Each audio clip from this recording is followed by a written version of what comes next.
చుక్కనడిగా దిక్కునడిగా చెమ్మగిల్లిన చూపునడిగా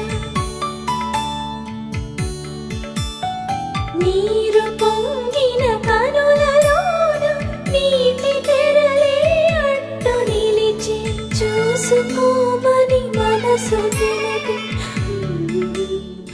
మనసు మాటలు కాదుగా రామ చక్కని సీతకి అర్ర